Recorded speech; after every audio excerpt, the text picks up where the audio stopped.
Hello po sa inyong lahat. Ay, nandito po kami para makag-usap about sa mga problema namin sa... Actually, open forum. It's not a sleepover. It's time na balikan natin yung mga masasaya at mga malulungkot at masasakit na mga Wait lang, kung masakit, bakit babalikan? Balikan natin yung una natin tingin sa isa't isa. Una kong nakita sila Charlotte, in like group sila doon. Nagpo-practice ako noon. Tapos sabi ko, grabe, by group sila, ako na solo. Tapos yung sunod kong nakita, yung twins. For the ate Chana, may dalawang baga. Sabi ko, bakit naman may palagi? Tapos akala ko, pareha silang mag-audition. Yung pala si Angela lang mag-audition. Si ate Chana lang doon, assistant. Yes, for the PA. Ayan. Tapos yung yung huli si Sofia for the latecomer naman with the shades and all. Celebrity vibes. Kay Ate Angela, first impression ko sa kanya, parang sweet girl. Yes! Akala ko mag-audition din si Ate Charis noon. Kaso, wala siyang, the paper. Si Ate Charis, ewan ko na-intimidate ako sa kanya. For the taray na, March. For the Angela, bilisan mo na, tara, umuwi na tayo. Ganun. Palala ko na si Sof nung high school pa lang ako. For the naman, hip-hop lodi. So, wait lang guys, na-hurt talaga ako nun kasi, di ba, ayun si Sofia. So, excited ako ma-meet si Sof. Tapos, di pa kilala ang mga kasama ko mag-audition. Hi, ganyan. Tapos ako, naghihintay ako, ganun ako. Hello po. Tapos, hindi niya okay naman yan. Deserve mo yun. Deserve. Tumayan mo na. Ngayon katabi mo na. Matulog. I'm like, sabi ko talaga, baka parang ayaw ni Sofia. Kaya Alexa, baby talaga. Akala ko talaga nung time na yun, 17 lang siya. Legit. Tapos tinanong ko yung mommy niya, kasi taon na po yung anak niyo? Tapos sinilip ko si Alexa dun sa may glass. 17 lang po ba siya? Sabi niya, hindi, 20 na. There's something in it. Sinulit niya yung audition. Sabi ko, parang ang tagal niya pa. Siya pinakamatagal nilang audition. Yes, 5. Ang daming pinagawa Sinulit sa yung 5 akin. minutes. Ako, pagkakita ko dito, yun nga, pretty vibe. Pero feeling ko, parang alam ko na competitive vibe. Ganon. Nakita ko agad. Eto, hindi ko nakita sa loob na siya agad eh. Si Sofia, meron agad akong feeling na, ay, makakapasok to. May ganun kang feeling eh. Kasi parang may mga tao na makita mo na born to do this. Parang ganun. Si Charis kasi, iba kasi siya sa pag nasa work. Pag work, siya, mas shy girl. Parang ayaw niya Parang ayaw magsalita, lahat pinapasa mo sa akin. Una kong nakita, ito siya. Tapos ang naalala ko kay Alexa, siya, yung naka-earphones, sayaw ng sayaw sa gilid. Alam ko gusto niya tong gawin. Ganun agad din sa utak ko. Then, kay Charlotte, nung nakita ko, yun nga, alam ko rin na, ay, makapasok din to. Sa utak ko na, sino mga kalaban kaya ni Angela dito? Mga ganun. Ito rin, syempre, kasi nakita ko, nakasigilip ako dun sa small na gano'n. Tapos nakita ko, for the hataw din si ate girl. Tapos, nung nandun na ako sa labas, nakita ko, ito si Sofia.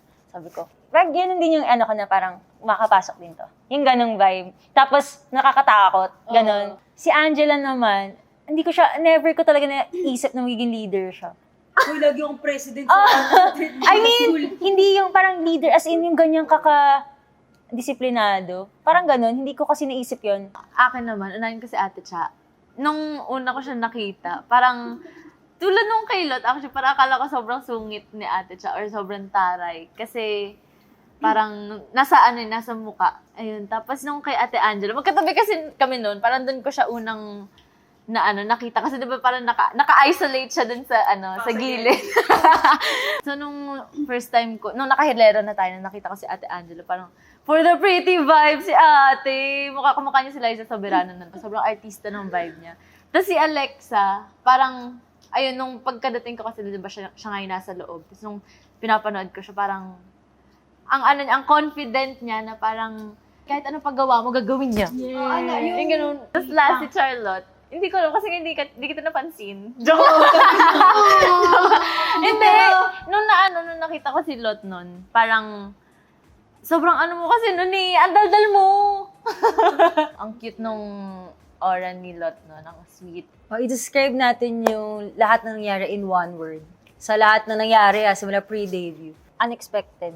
For me kasi, parang, yun nga, nung nag-audition ako, hindi ko na-expect na makakapag-audition ako kasi parang, nung pinapanood ko yung PKS nyo, naiyak ako sa bahay. Sabi ko kasi nakakainggit. Parang gusto ko talaga yun. Gusto ko mapanood ako ng ganun. Tapos natatakot ako na parang, baka mawala na ako ng chance kasi malapit na kayo mag-debut. Parang Gets ko yung feeling. kaya yun, nung parang, as in, nung pinapanood ko, naiyak ako. Parang hindi ko sinasabi kila mami yun na, nainggit ako or what. Parang, tapos every time na tumatawag to, gusto ko na mauwi ganun siya ng ganun. Kasi, syempre, sanay siya ng kasama ako or may nakakwentuhan. And kung hindi dahil sa mga nagtitweet kay Sir Charles, hindi ako makakuha. Yun yung totoo. Hindi ako makakuha. Parang, random na 11 p.m., magti-12 a.m. na ganyan. Tapos nag-Twitter lang ako, nakita ko parang, yun nga, si Sir Charles, inano ako, mention.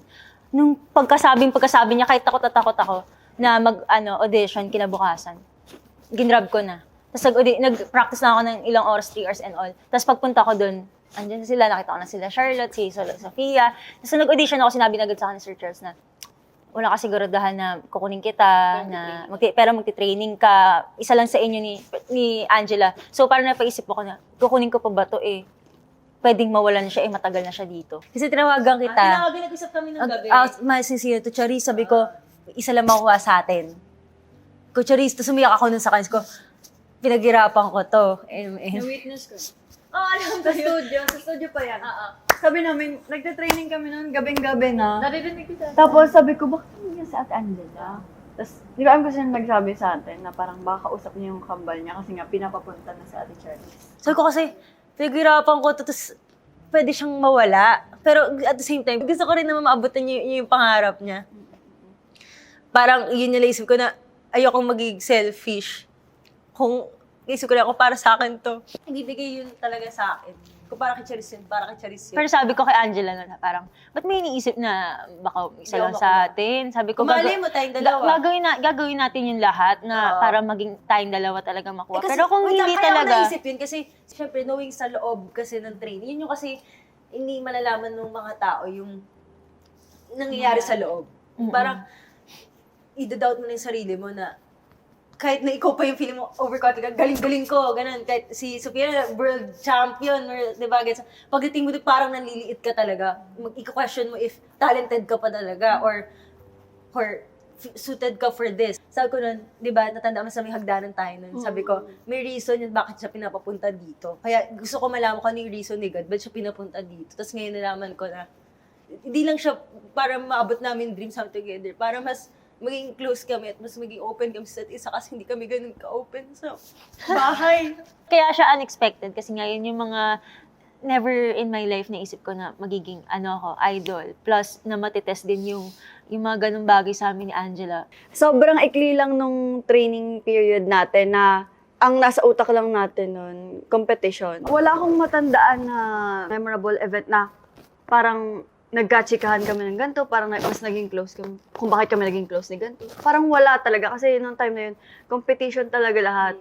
Kaya nung kaya na, ang naging bonding lang natin nun yung pagsulat ng lyrics, di ba? Yes. Yun. Kaya parang walang time na nag-open kami sa kung ano yung pinagdadaanan namin.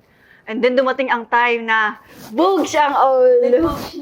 Which is normal. I think it's really normal. Tapos, takot kami na-open yung mga problems. Also, may parang nagkaroon ng misunderstanding. Nung time na yon, sabi ko nun, kasi parang, mabigat na siya. Tapos, di ba, sobrang, sobrang, nagkaroon kasi ng time, totoo, nagkaroon ng time na yung anxiety ko ba, umiiyak ako habang sa stretching. Kasi, parang di ko na kaya to, parang araw-araw na, dito ka ina-attack, ganun, parang, kahit na hindi ka mag-practice, yung pagod mo sa katawan, tutulog mo lang, pero eto, kapag gising mo, pagod ka pa rin. Yung leadership pa kasi nun, parang, new pa siya sa akin, kung hindi ko alam kung paano ko sila i-handle. Mahirap kasi talaga mag-lead pag hindi mo ka-close. Tsaka hindi mo kakilala yung members mo talaga totally. Kasi sabi ko, nanghingi ako ng help, paano ako magiging leader for them? Sabi ko, Charis, paano ko sila i-lead? Sabi ko, diba, hindi ko na alam. Sabi ko, kung parang, hindi walang mangyayari kung hindi talaga tayo mag-usap-usap lahat. Sabi ko, oo. Kaya ito na yung time Sabi ko nun, so, bugs, labas ako sa...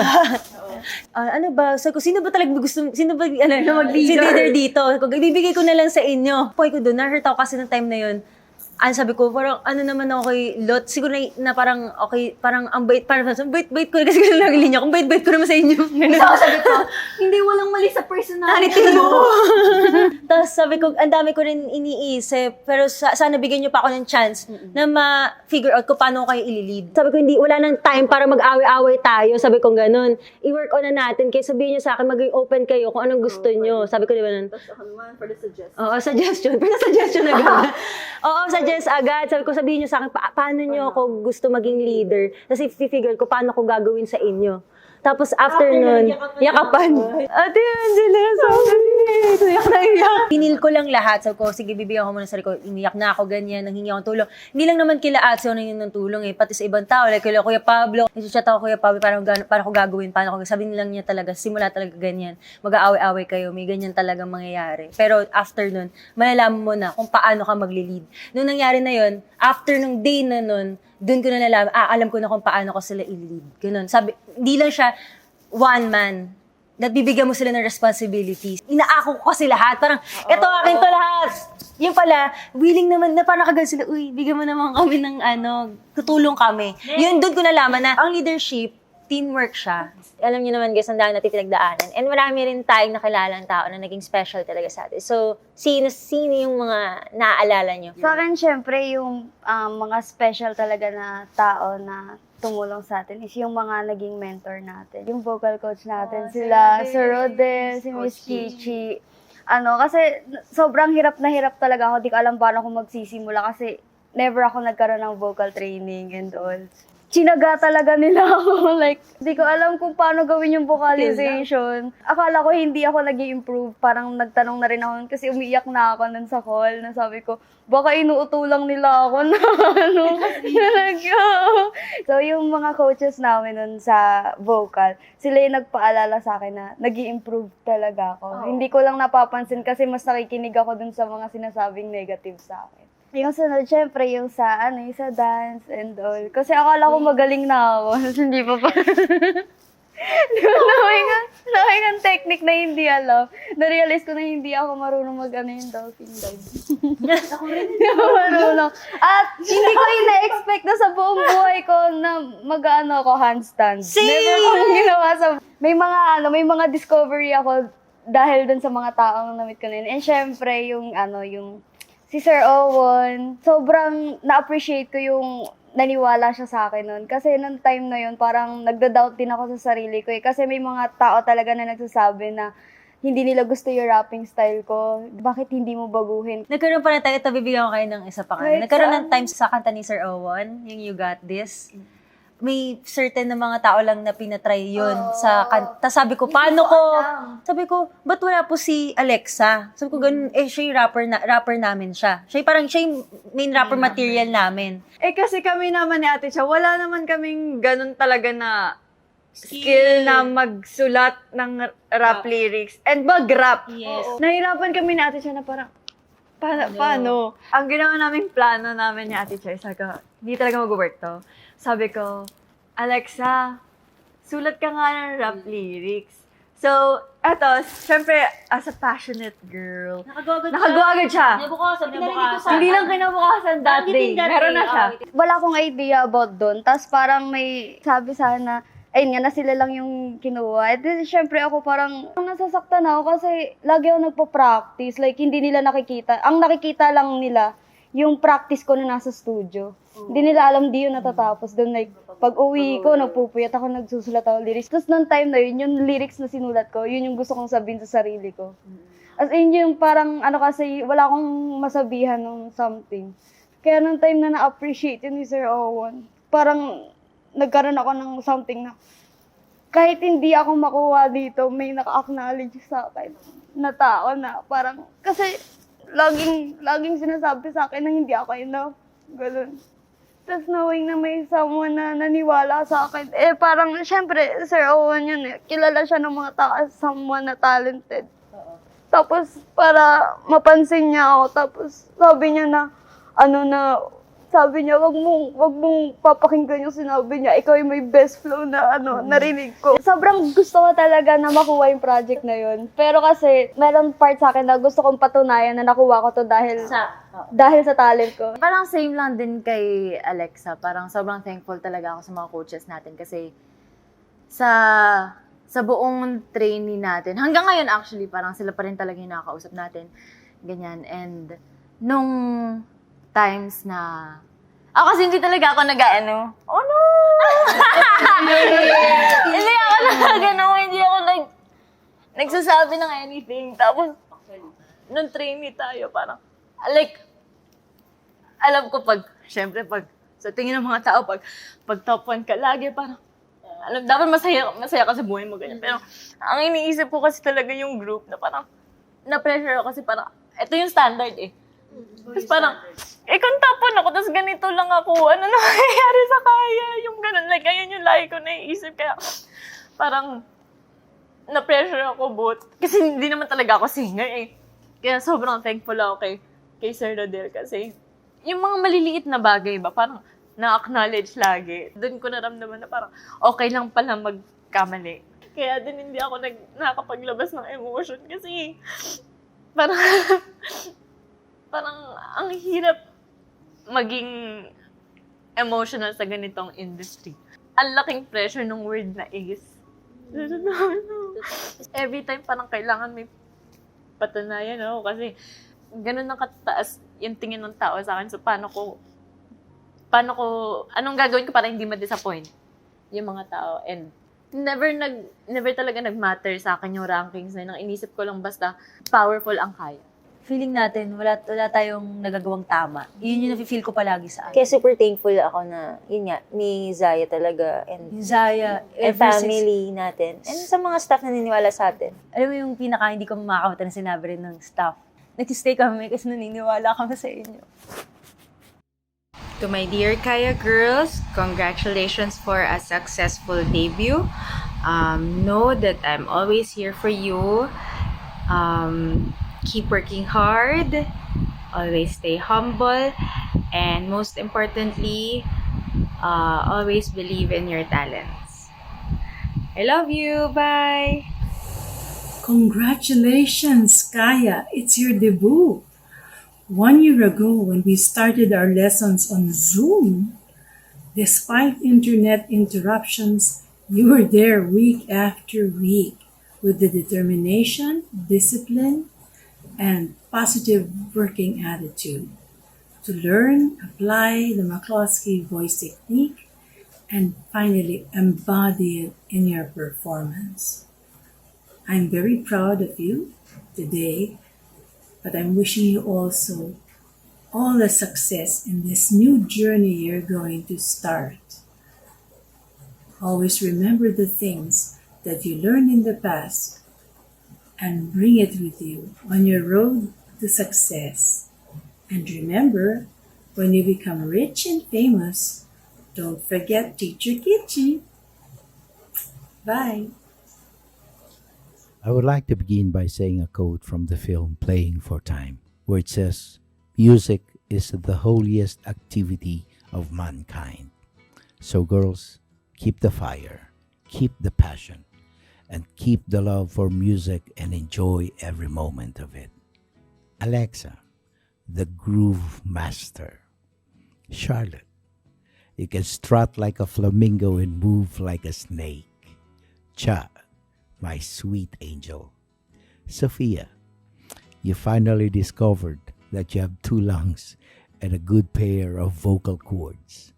Angela, keep singing like an angel and look after your flock well. So I would like to extend my greetings, congratulations, and tons of love from the land of smiles. Well done, girls. Love you all. Hi, Kaya! Congratulations! This is it! Magde-debut na kayo. So proud of you. Angela, Sophia, Cherise, Charlotte, and Alexa.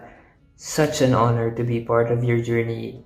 Kahit 1 year lang, sobrang. I've more than just a coach, I've become a fan. I was just so excited for everybody to see you because you have something. You have something that inspires people, and it's not just your talent. It's not just how you perform, how great you are. It's you.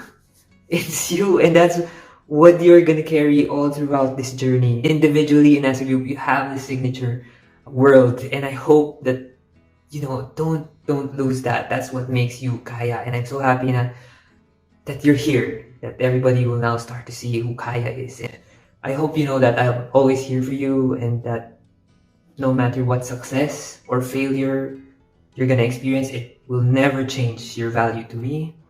And I hope it won't change your value to yourself. Whenever you stumble or whenever you get really successful, no matter what happens, I'll always be super proud of you, Five. So congratulations again, and I hope you enjoy this moment. Enjoy this moment. 앞으로 세계적인 아티스트가 되었으면 좋겠습니다. 카야 화이팅! 카야 프리 데뷔송 카야는 어려움 없이 진행을 잘 했던 것 같고요. 그리고 친구들이 가이드 보컬, 그러니까 가사 작업을 할 때 가이드를 해서 보냈을 때부터 완성도가 너무 좋아서 기대를 많이 하고 있었는데 기대만큼 결과치가 나와서 아주 만족스럽고, 이제 프리 데뷔송이잖아요. 이제 데뷔곡이 정말 기대되는 그룹이고요. 앞으로 어떻게 발전할지 정말 눈여겨보고 있습니다.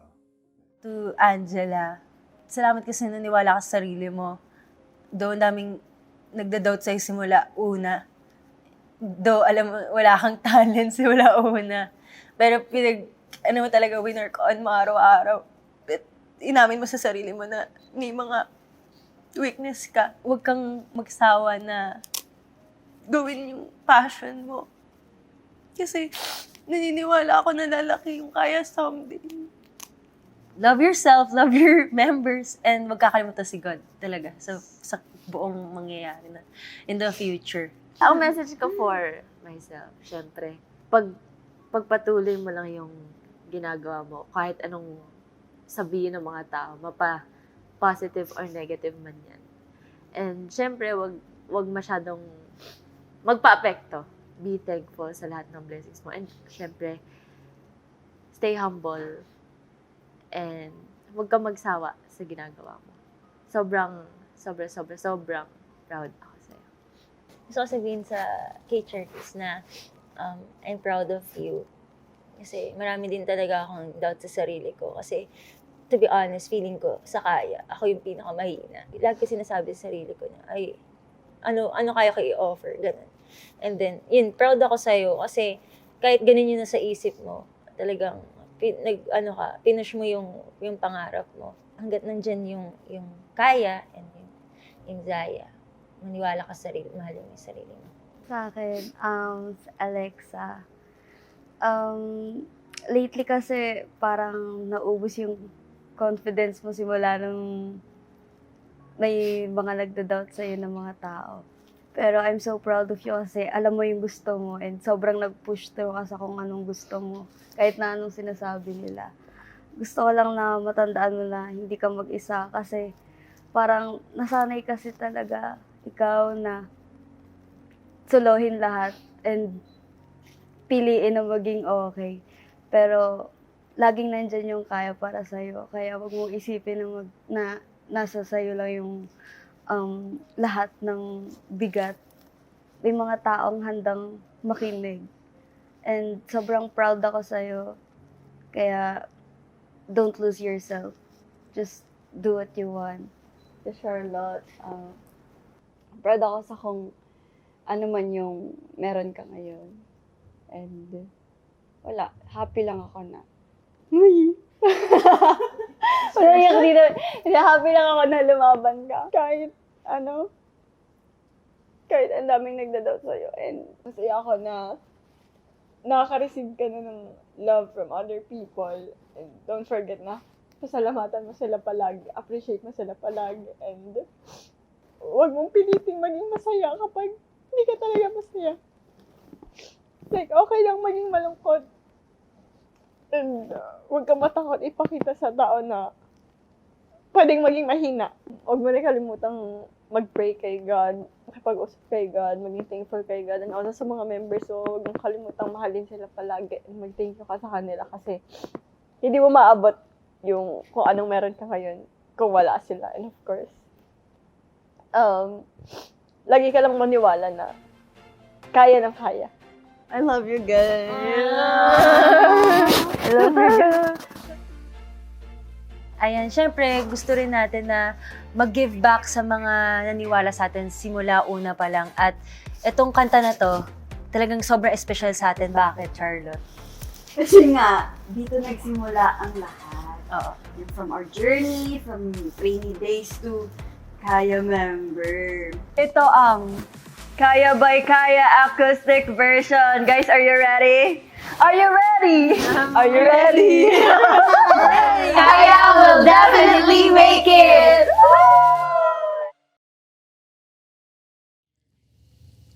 Ready? 1, 2, 3. Yeah, yeah. You ready for the K-A-I-A?